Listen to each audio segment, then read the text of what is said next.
সকলকে সুপ্ৰভাত জনাইছো ষ্টুডিঅ'ত মই কবৰী আৰু দিব ওলাইছো আজিৰ দিনটোৰ বাতৰি শিৰোনাম আৰু আজি নৱেম্বৰ 25 তাৰিখ আঘোণ মাহৰ আজি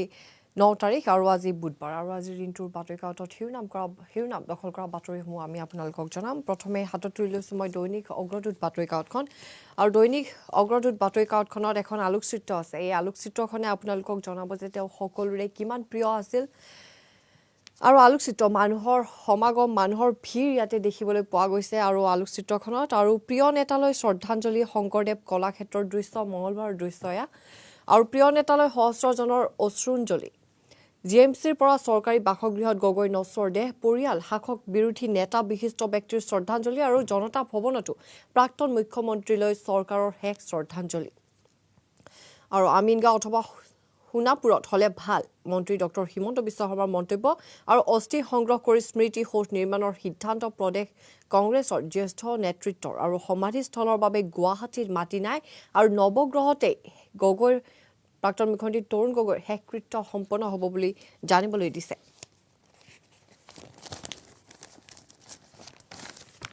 আৰু কোনো হেমাহি নকৰিবলৈ সকিয়নি দিছে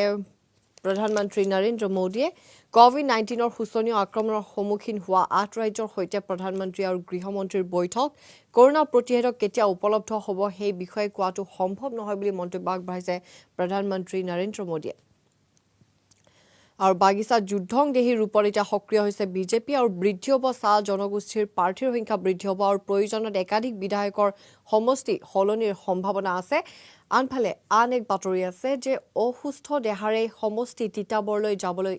ইচ্ছুক আছিল প্ৰাক্তন মুখ্যমন্ত্ৰী তৰুণ গগৈ কিন্তু সেইটো বাস্তৱ নহল কাৰণ তাৰ আগতে তেখেতৰ দেহাৱসান ঘটিল আৰু তেওঁ হয়তো আৰু তিতাবৰলৈ কেতিয়াও যাবলৈ তেওঁ নহল আৰু গগৈক শ্ৰদ্ধা জ্ঞাপনৰ উদ্দেশ্যে আজি গুৱাহাটীলৈ আহিব ৰাহুল গান্ধী আৰু কাইলৈ 3 ঘণ্টীয়া সমদলৰ অন্তত শেষকৃত্য সম্পন্ন কৰা হ'ব প্ৰাক্তন মুখ্যমন্ত্ৰীগৰাকীৰ আৰু কংগ্ৰেছৰ পতাকাৰে ঢাকি ৰাজীৱ ভৱনৰ বটবৃক্ষক শ্ৰদ্ধাঞ্জলি জ্ঞাপন দলৰ আৰু চৰবৃত্তি পুনৰ 43টা চীনা মোবাইল এপ নিষিদ্ধ কৰিলে ভাৰত চৰকাৰে আৰু সাৰ্বভৌমত্ব নিৰাপত্তা বিঘ্নিত হোৱাৰ শংকা আৰু এইবাৰ ডুবাই ব্ৰুজ খালিফাৰ সমদৈৰ্ঘ্যৰ গ্ৰহাণু ধাৱমান পৃথিৱীৰ দিশে বুলি এক বাতৰি আছে তেজপুৰৰ এক বাতৰি আছে আৰু তেজপুৰত ঢেকীয়াপতীয়া বাঘৰ আক্ৰমণৰ লোমহৰ্ষক দৃশ্য বন্দী হৈছে কেমেৰাত আৰু ৰঙাপাৰাত ঘৰুৱা বিবাদক লৈ উত্তেজনা শূন্যলৈ গুলী চালনা কৰা হৈছে আৰু আৰক্ষীয়ে অভিযুক্তৰ পক্ষ লোৱাৰ অভিযোগ উত্থাপন হৈছে আন এক বাতৰি আছে যে জন্মহাৰ বৃদ্ধিৰ বাবে পঞ্চবাৰ্ষিক পৰিকল্পনা চীনৰ আৰু ওলোটা পুৰাণ 4 দশকৰ পুৰণি এক সন্তানৰ নীতিত পৰিৱৰ্তন জিনপিং চৰকাৰৰ আৰু দেশত কৰ্মক্ষম লোকৰ ক্ৰমবৰ্ধমান অভাৱৰ বাবে নতুন নীতি গ্ৰহণ কৰা হৈছে আৰু এতিয়া একাধিক সন্তান জন্ম দিয়াৰ বাবে দিয়া হ'ব আৰ্থিক সহ অন্যান্য সা-সুবিধা প্ৰদান কৰিব এইবাৰ চীনত আৰু হাতত তুলি লৈছো এইবাৰ অসমীয়া খবৰ বাতৰি কাকতখন আৰু অসমীয়া খবৰ বাতৰি কাকতখনতো আলোকচিত্ৰ শেষ বিদায়ৰ যি আলোকচিত্ৰ মানুহৰ সমাগমৰ মাজত প্ৰাক্তন মুখ্যমন্ত্ৰীগৰাকীৰ নশ্বৰ দেহ আৰু কলাক্ষেত্ৰত চিৰতৰুণ গগৈক শেষ বিদায় জনাবলৈ জনস্ৰোত আৰু জনতাৰ অশ্ৰু সাগৰত দুৰন্ত তৰুণ বুলি প্ৰকাশ পাইছে আৰু দিছপুৰ চৰকাৰী আৱাসগৃহ জনতা ভৱন ৰাজীৱ ভৱনত বৰেণ্য ৰাজনীতিগৰাকীলৈ অগণন জনতাৰ অশ্ৰু অঞ্জলি আৰু উকা কপালেৰে দিছপুৰৰ চৰকাৰী আৱাসত শেষ বিদায় জনালে পত্নী ডলি গগৈয়ে আলোকচিত্ৰখন আছে আৰু দিছপুৰৰ মিনিষ্টাৰ কলনীৰ আৱাসগৃহত গগৈ নশ্বৰ দেহত পত্নী পুত্ৰ কন্যা বোৱাৰী নাতিৰ শেষ শ্ৰদ্ধা আৰু যিহেতু নৱগ্ৰহ শ্মশানতে শেষকৃত্য সম্পন্ন কৰা হ'ব সেই বাতৰিয়ে স্থান পাইছে আৰু আন এক বাতৰি আছে যে 1500 টকাতে উপলব্ধ হ'ব কৰোনাৰ 2 পালি ভেকচিন বুলি বাতৰি প্ৰকাশ পাইছে আৰু সাইড এফেক্ট থাকিব নেকি ভেকচিনৰ এক প্ৰশ্ন উত্থাপন কৰিছে আৰু সতৰ্ক হ'বলৈ ৰাজ্য চৰকাৰসমূহক পৰামৰ্শ দিছে প্ৰধানমন্ত্ৰী নৰেন্দ্ৰ মোদীয়ে আৰু কৰোনা সকলোৰে প্ৰচেষ্টাত সংকটৰ মহাসমুদ্ৰৰ পৰা উদ্ধাৰ হৈছো আমি আৰু পাৰত উপনীত হৈছো বুলি মন্তব্য আগবঢ়াইছে প্ৰধানমন্ত্ৰী নৰেন্দ্ৰ মোদীয়ে আৰু কোভিডৰ শেহতীয়া পৰিস্থিতি সন্দৰ্ভত ৰাজ্যসমূহৰ মুখ্যমন্ত্ৰীয়ে প্ৰধানমন্ত্ৰীৰ ভিডিঅ' কনফাৰেন্সিং আৰু যেহেতু আজি আহিব ৰাহুল গান্ধী অসমলৈ আহিব প্ৰাক্তন মুখ্যমন্ত্ৰীগৰাকীক শেষ শ্ৰদ্ধা নিবেদনৰ বাবে সেই বাতৰিও স্থান পাইছে আৰু জনতা ভৱনত জনতাৰ মুখ্যমন্ত্ৰী তৰুণ গগৈ নশ্বৰ দেহত ৰাজ্য চৰকাৰৰ হৈ শেষ শ্ৰদ্ধা নিবেদন পৰিবহণ উদ্যোগ মন্ত্ৰী চন্দ্ৰমোহন পাটোৱাৰী আৰু গগৈ 15 বছৰীয়া মুখ্যমন্ত্ৰীত্বৰ ঠিকনা কইনা ধৰা এতিয়া নিতাল নিস্তব্ধ সময়ৰ বতাহত সলনি হ'ল কইনা ধৰাৰ ৰং আৰু প্ৰতিনিয়ত ভাঙি চিঙি নতুনকৈ গঢ়াৰ এতিয়া আখৰা কৰা হৈছে আৰু নিয়মীয়া বাৰ্তা বাতৰি কাকতখনতো সেই আলোকচিত্ৰখনেই আছে সেই আলোকচিত্ৰ শেষ বিদায়ৰ যি আলোকচিত্ৰ আৰু ৰাজনীতিৰ প্ৰাচীৰ ভাঙি সৰ্বজনৰ আন্তৰিক শ্ৰদ্ধা আৰু দুৰন্ত তৰুণৰ মহাপ্ৰয়াণত মহানগৰীত অভূতপূৰ্ব পৰিৱেশ আৰু পুৱা 9:30 JMCHৰ পৰা দিছপুৰৰ চৰকাৰী বাসভৱন দুপৰীয়া 1 বজাত জনতা ভৱন 2 বজাত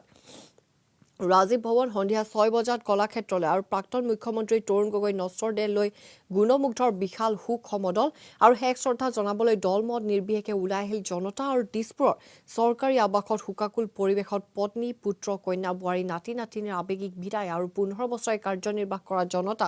ভৱনত অসংখ্যজনৰ পুষ্পাঞ্জলি আৰু তৰুণ গগৈ অমৰ হওক ধ্বনিৰে ৰাজীৱ ভৱনত কংগ্ৰেছ কৰ্মীৰ শ্ৰদ্ধা আৰু কলাক্ষেত্ৰৰ বাকৰিটো দেখিবলৈ পোৱা গ'ল উৰে নিশা অনুৰাগীৰ ভিৰ দেখিবলৈ পোৱা গ'ল অনুৰাগীৰ শেষ বিদায় তেখেতৰ প্ৰতি আৰু দেশবাসীয়ে চিৰদিন মনত ৰাখিব তৰুণ গগৈক আৰু গোৱা মহাৰাষ্ট্ৰৰ প্ৰাক্তন ৰাজ্যপাল জমিৰৰ পুত্ৰ পত্নী ডলি গগৈলৈ ৰাষ্ট্ৰপতি ৰামনাথ কোবিন্দে পত্ৰ প্ৰেৰণ কৰিছে আৰু ৰাহুল গান্ধী যিহেতু আজি আহিব সেই বাতৰিটো স্থান পাইছে আৰু কলাক্ষেত্ৰৰ নাম প্ৰসংগত অংশ ল'লে ডক্টৰ হিমন্ত বিশ্ব শৰ্মাৰ সেই বাতৰি আছে আৰু বিতৰ্কৰ অন্ত আৰু 26 নৱেম্বৰ নৱগ্ৰহত সম্পন্ন কৰা হ'ব প্ৰাক্তন মুখ্যমন্ত্ৰী তৰুণ গগৈৰ শেষকৃত্য সম্পন্ন কৰা হ'ব আৰু পৰৱৰ্তী সময়ত মহানগৰীৰ সুচল স্থানত নিৰ্মাণ কৰা হ'ব সমাধি ক্ষেত্ৰ বুলি মন্তব্য আগবঢ়াইছে ৰিপুণ বৰাই আৰু দেউতাৰ হাঁহি থকা মুখখন অসমবাসীয়ে সদায় মনত ৰাখিব বুলি তেখেতৰ পুত্ৰ গৌৰৱ গগৈৰ এক মন্তব্য স্থান পাইছে আৰু ভগৱানে মোক কন্যা দিলে কিন্তু দেউতাক লৈ গ'ল বুলি এক কৰুণ মন্তব্য স্থান পাইছে গৌৰৱ গগৈৰ এক কৰুণ মন্তব্য স্থান পাইছে আৰু মোৰ আত্মাত দেউতাক কঢ়িয়াই লৈ ফুৰিম দেউতাৰ শৰীৰটো দেখা নাপালেও মোৰ সুখে দুখে তেওঁৰ মাত মই শুনা পাম বুলিও তেখেতৰ পুত্ৰই তেওঁ জনায় আৰু আন এক শুকাব বাতৰি আছে যে বিশিষ্ট গীতিকাৰ গীতা হাতীকাকতিৰ বিয়োগ আৰু বহুত জনপ্ৰিয় গীতৰ স্ৰষ্টা আছিল গীতা হাতীকাকতি আৰু শোকস্তব্ধ তিতাবৰ আৰু ৰাজীৱ ভৱনত গগৈক শ্ৰদ্ধাঞ্জলি গুণমুগ্ধৰ আৰু আচ্ছা টাই আহোম ছাত্ৰ সন্থাৰ গভীৰ শোক প্ৰকাশ আৰু ব্যৱসায়িক প্ৰতিষ্ঠান চাহ বাগিচা বন্ধ কৰা হৈছে আৰু তৰুণ গগৈৰ বিয়োগত কাণ্ডাৰী শূন্য হ'ল প্ৰদেশ কংগ্ৰেছ আৰু একেমুখে স্বীকাৰ প্ৰতিজন কংগ্ৰেছ নেতা কৰ্মীৰ আৰু নিৰ্বাচনৰ পূৰ্বে আকস্মিক আঘাত এতিয়া কংগ্ৰেছৰ আৰু এই বাহাটো তুলি লৈছোঁ আমাৰ অসম বাতৰি কাকতখন আৰু আমাৰ অসম বাতৰি কাকতখনত শিৰোনাম দখল কৰিছে যে কৰোনাৰ ছুনামি আহিব পাৰে অসমত আৰু উচ্চতম ন্যায়ালয়ে এতিয়া সকিয়নি প্ৰদান কৰিছে আৰু ভেকচিন কেতিয়া আহিব কোৱাটো সম্ভৱ নহয় এই মন্তব্য মোদীৰ আনহাতে প্ৰিয় নেতাক শেষ দৰ্শনৰ বাবে সহস্ৰজনৰ ভিৰ আৰু প্ৰিয় স্থান ৰাজীৱ ভৱন জনতা ভৱনলৈ শেষবাৰৰ বাবে তৰুণ গগৈ আলোকচিত্ৰখন আছে আৰু সমাধি ক্ষেত্ৰক লৈ মতভেদ যেহেতু হৈ আছিল ক'ত শেষকৃত্য সম্পন্ন কৰা হ'ব আৰু অৱশেষত এইটো ঠিক হ'ল যে নৱগ্ৰহ শ্মশানতে শেষকৃত্য সম্পন্ন কৰা হ'ব প্ৰাক্তন মুখ্যমন্ত্ৰীগৰাকীৰ আৰু শেষ বিদায় ক্ষণত কান্দোনত ভাগি পৰিল ডলি গগৈ আৰু দেউতাকৰ কোলাৰ পৰাই নাতিয়েকৰ শ্ৰদ্ধাঞ্জলি আলোকচিত্ৰখন আছে পুত্ৰ কবিৰ পত্নী এলিজাবেথৰ সৈতে গৌৰৱ গগৈৰ শ্ৰদ্ধাঞ্জলি আৰু নাথাকিব সঘন press meet off the record বাৰ্তালাপ যেহেতু আৰু তেখেত নাই আমাৰ মাজত আৰু আজি আহিব ৰাহুল গান্ধী আৰু নাড্ডাৰ ভ্ৰমণসহ বিজেপিৰ কাৰ্যসূচী বাতিল কৰা হৈছে আৰু তেজপুৰত যি ঢেকীয়াপতীয়াৰ খেদা দি পানীত জাপ দিহে হাৰিল এজন যুৱক তেজপুৰৰ এক ঘটনাই স্থান পাইছে আমাৰ অসম বাতৰি কাকতখনত আন এক গুৰুত্বপূৰ্ণ বাতৰি আছে ৰীনা হত্যাৰ অভিযোগত বোৱাৰীয়েকক গ্ৰেপ্তাৰ কৰা হৈছিল এক চাঞ্চল্যকৰ হত্যাকাণ্ড সংঘটিত হৈছিল আৰু সেই হত্যাকাণ্ডৰ অভিযোগত গ্ৰেপ্তাৰ কৰা হৈছে ৰীনা দাসৰ বোৱাৰী ললিতা দলে দাসক আৰু এইবাৰ হাতত তুলি লৈছোঁ মই দৈনিক জনমভূমি বাতৰি কাকতখন আৰু দৈনিক জনমভূমি বাতৰি কাকতখনতো আলোকচিত্ৰখনে স্থান পাইছে শেষ বিদায়ৰ যি দৃশ্য আছিল আৰু নৱগ্ৰহতে তৰুণ গগৈৰ যিহেতু শেষকৃত্য সম্পন্ন কৰা হ'ব সেই বাতৰিয়ে স্থান পাইছে আৰু ৰাহুল গান্ধী যিহেতু আজি আহিব সেই বাতৰি আছে লগতে ৰাজনীতি পিতামহৰ কলাক্ষেত্ৰত বিশ্ৰাম আৰু চৰকাৰী বাসভৱনত শোকাকুল পৰিৱেশ পত্নীসহ পৰিয়ালৰ শেষ শ্ৰদ্ধা জ্ঞাপন আৰু জনতা ভৱনত শাসক বিৰোধীৰ শ্ৰদ্ধাঞ্জলি আৰু ৰাজ্যৰ কংগ্ৰেছৰ নেতা কৰ্মীৰে ভৰি পৰিল ৰাজীৱ ভৱন আৰু তৰুণ গগৈক অন্তিম বিদায় জনাবলৈ লোকাৰণ্য হৈ পৰিল গুৱাহাটী আৰু আজি ৰাজহুৱা শ্ৰদ্ধাঞ্জলিৰ বাবে কলাক্ষেত্ৰতে ৰখা হ'ব নশ্বৰ দেহ আৰু কাইলৈ ৰাষ্ট্ৰীয় মৰ্যাদাৰে সম্পন্ন কৰা হ'ব শেষকৃত্য আৰু চৰকাৰী বাসভৱনৰ বেৰেক খালী কৰি গ'লগৈ জেড প্লাছ নিৰাপত্তাৰক্ষী আৰু চৰকাৰী বাসভৱনত তৰুণ গগৈলৈ পত্নী পুত্ৰ জীয়াৰী আৰু বোৱাৰীৰ শেষ শ্ৰদ্ধা এই আলোকচিত্ৰখন আছে আন এক বাতৰি আছে যে দেশৰ প্ৰতিজন নাগৰিকে লাভ কৰিব ভেকচিন আৰু ভেকচিনৰ পৰীক্ষা অন্তিম পৰ্যায়ত আৰু সংক্ৰমণৰ হাৰ ৫% ভিতৰত ৰাখিব লাগিব আৰু আগতকৈ অধিক সতৰ্ক হোৱাত এতিয়া গুৰুত্ব আৰু ৰাজ্যসমূহৰ মুখ্যমন্ত্ৰীসকলৰ সৈতে বৈঠক প্ৰধানমন্ত্ৰী নৰেন্দ্ৰ মোদীৰ বৈঠক আৰু বৃদ্ধি পাব ৬,৪৫২টা ভোটগ্ৰহণ কেন্দ্ৰ আৰু কোনো ভোটগ্ৰহণ কেন্দ্ৰতে ১,০০০ৰ ওপৰত ভোটাৰ নাথাকিব আৰু নতুন নীতি নিয়মৰ মাজেৰে অনুষ্ঠিত হ'ব বিধানসভা নিৰ্বাচন আৰু হাতত তুলি লৈছোঁ দৈনিক অসম বাতৰি কাকতখন আৰু দৈনিক অসম বাতৰি কাকতখনত আছে প্ৰিয় নেতাৰ অন্তিম যাত্ৰাৰ সহযোগী জনতা GS ৰোডৰ দৃশ্য এয়া মঙলবাৰৰ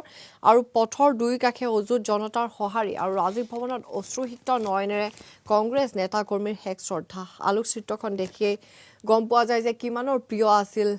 নেতাগৰাকী আৰু প্ৰদেশ কংগ্ৰেছৰ মুখ্য কাৰ্যালয় ৰাজীৱ ভৱনত প্ৰয়াত নেতালৈ শেষ শ্ৰদ্ধা মঙলবাৰৰ দৃশ্য এয়া আৰু যিহেতু আজি কলাক্ষেত্ৰত ৰখা হ'ব জনতাৰ দৰ্শনৰ বাবে আজি প্ৰিয় নেতাগৰাকীক কলাক্ষেত্ৰত ৰখা হ'ব সেই বাতৰিয়ে স্থান পাইছে আৰু নৱগ্ৰহতে যিহেতু শেষকৃত্য সম্পন্ন কৰা হ'ব সেই বাতৰিয়েও স্থান পাইছে আৰু বাহত তুলি লৈছোঁ অসমীয়া প্ৰতিদিন বাতৰি কাকতখন আৰু অসমীয়া প্ৰতিদিন বাতৰি কাকতখনতো সেই একে আলোকচিত্ৰখনে স্থান পাইছে আৰু অশ্ৰুসিক্ত নয়নেৰে প্ৰিয় নেতা তৰুণ গগৈলৈ অগণন গুণমুগ্ধৰ শ্ৰদ্ধাঞ্জলি আৰু ৰাজপথৰ দুয়োপাৰে দেখা গ'ল অজস্ৰ লোক আৰু চৰকাৰী বাসভৱনত আহোম ৰীতি নীতিৰে পত্নী পুত্ৰ বোৱাৰীসহ পৰিয়ালে জনালে শ্ৰদ্ধাঞ্জলি আৰু GMCHৰ পৰা বাসভৱন জনতা ভৱন ৰাজীৱ ভৱন কলাক্ষেত্ৰলৈ শোক সমদল আৰু লাচিতৰ আদৰ্শৰে অনুপ্ৰাণিত হৈ অসম গঢ়াৰ আহ্বান আৰু লাচিত দিৱসত মুখ্যমন্ত্ৰী সৰ্বানন্দ সোণোৱালৰ শ্ৰদ্ধাঞ্জলি যিহেতু লাচিত দিৱস আছিল মঙলবাৰে আৰু কাইলৈ নৱগ্ৰহ শ্মশানতে সম্পন্ন কৰা হ'ব তৰুণ গগৈৰ অন্ত্যেষ্টিক্ৰিয়া আৰু আজি আহিব ৰাহুল গান্ধী বেণুগোপাল জিতেন্দ্ৰ সিং আৰু নৱগ্ৰহ শ্মশানৰ পৰা অস্থি সংগ্ৰহ কৰি আন ঠাইত নিৰ্মাণ কৰা হ'ব স্মৃতি সৌধ বুলি মন্তব্য আগবঢ়াইছে ৰিপুণ বৰাই আন এক বাতৰি আছে যে দেশত খুচুৰা মুদ্ৰাস্ফীতি ৭.৬১% বৃদ্ধি পাইছে আৰু পাচলি কণী শস্যৰ বজাৰত এতিয়া জুই লগা দেখা পোৱা গৈছে আৰু বিগত ৬ বছৰত সৰ্বাধিক বাঢ়িল খুচুৰা মুদ্ৰাস্ফীতি ১১.০৭% বাঢ়িল গ্ৰাহক মূল্য সূচাংক আৰু কৰোনাৰ মাজত ৬ মাহত ঔদ্যোগিক খণ্ডৰ বৃদ্ধি মাত্ৰ ০.২%, ৯.২৬% বৃদ্ধিৰে ৰাষ্ট্ৰীয় পৰ্যায়তকৈ অসমত মুদ্ৰাস্ফীতি বঢ়াৰ হাৰ বেছি বুলি প্ৰকাশ পাইছে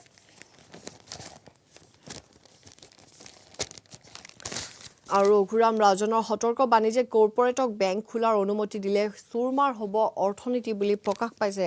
এক সকিয়নি সতৰ্কবাণী ৰঘুৰাম ৰাজনৰ সতৰ্কবাণীয়ে স্থান পাইছে আৰু কৰোনা যুদ্ধৰ অন্তিম পৰত আমি সতৰ্ক হ'ব লাগিব বুলি মন্তব্য আগবঢ়াইছে প্ৰধানমন্ত্ৰী নৰেন্দ্ৰ মোদীয়ে আৰু স্বাস্থ্য কৰ্মীয়ে প্ৰথমে আৰু দ্বিতীয়তে আৰক্ষী আৰু অনাময় কৰ্মীয়ে পাব প্ৰতিষেধক আৰু দেশৰ মুখ্যমন্ত্ৰী বৰ্গৰে ভিডিঅ' কনফাৰেন্স যোগে বাৰ্তালাপ কৰে প্ৰধানমন্ত্ৰী নৰেন্দ্ৰ মোদী আৰু যিহেতু আন এক শোকাবহ বাতৰি আছিল যে বিশিষ্ট গীতিকাৰ সাহিত্যিক গীতা হাতীকাউতিৰ দেহাৱসান ঘটিছে সেই বাতৰিয়েও স্থান পাইছে আৰু এইবাৰ হাতত তুলি লৈছোঁ দ্য আছাম ট্ৰিবিউন আৰু ইয়াতেও প্ৰকাশ পাইছে যে people pay homage to Tarun Gogoi body being kept at Srimanta Sankardev Kalakshetra আৰু এয়া আছিল ৰাজ্যৰ কেইখনমান আগশাৰীৰ বাতৰি কাকত কি বাতৰি কাকতত কি গুৰুত্বপূৰ্ণ বাতৰিয়ে স্থান পালে আমি আপোনালোকক জনালোঁ কাইলৈ পুনৰ লগ পোৱাৰ প্ৰতিশ্ৰুতিৰে মই কবুৰে বিদায় লৈছোঁ ধন্যবাদ